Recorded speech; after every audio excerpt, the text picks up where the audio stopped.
While the district attorney announced that there will be no criminal charges in connection to the start of the Marshall Fire, he acknowledged the door is open for civil action, and a group of attorneys has already filed a mass action lawsuit on behalf of 24 Marshall Fire victims against Xcel Energy. Denver 7 Chief Investigative Reporter Tony Kovaleski broke this part of the story this morning. He joins me now on the phone. Tony, tell me about this suit.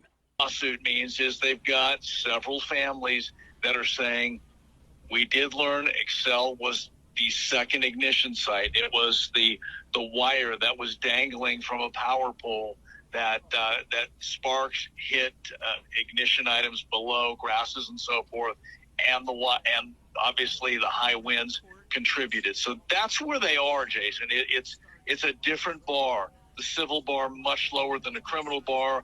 Clearly, some attorneys are saying there's enough there in that report and what they found that it's worthy of asking a jury to pay up for what happened. So even though the district attorney can't say that Xcel did anything criminally wrong, these families can still say, Xcel, you contributed to the cause of this fire because it was your power line, so therefore you need to be held responsible in a courtroom, whatever kind of damages could come from that. Is that what these families are saying? That's what the attorneys are saying. That's what the filing that we've read says, Jason. And it's going to be a difficult road based upon what we heard in that news briefing today, because a couple facts came out. One, the district attorney of Boulder County said there was no evidence that there was anything negligent on the part of Xcel as far as the maintenance and overview of that power pole and that power line.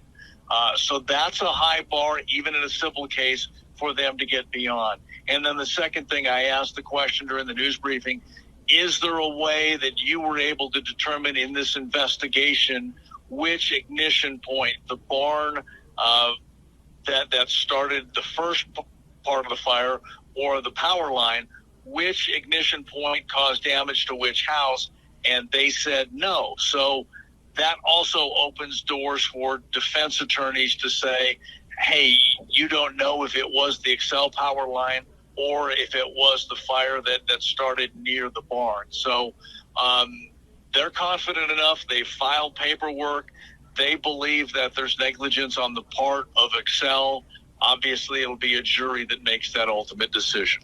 Well, now that we know the findings of the official investigation, clearly these attorneys waited till today to file this civil action. Should we expect more lawsuits? Well, I think that is a fair question, because obviously you've got more than 1,000 households. You had 2 people that tragically lost their lives.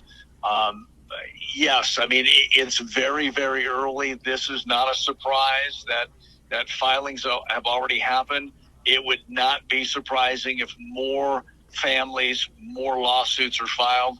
We're going to keep watching. We have questions for the attorneys. I'm on my way right now to speak to one of the victims that's part of that mass action lawsuit. So we're learning more as we did this morning, but it's critical to point out that this investigation led to no criminal charges and did confirm that there were 2 ignition points. And that's what we know now. That's what we've been waiting to hear for almost 18 months.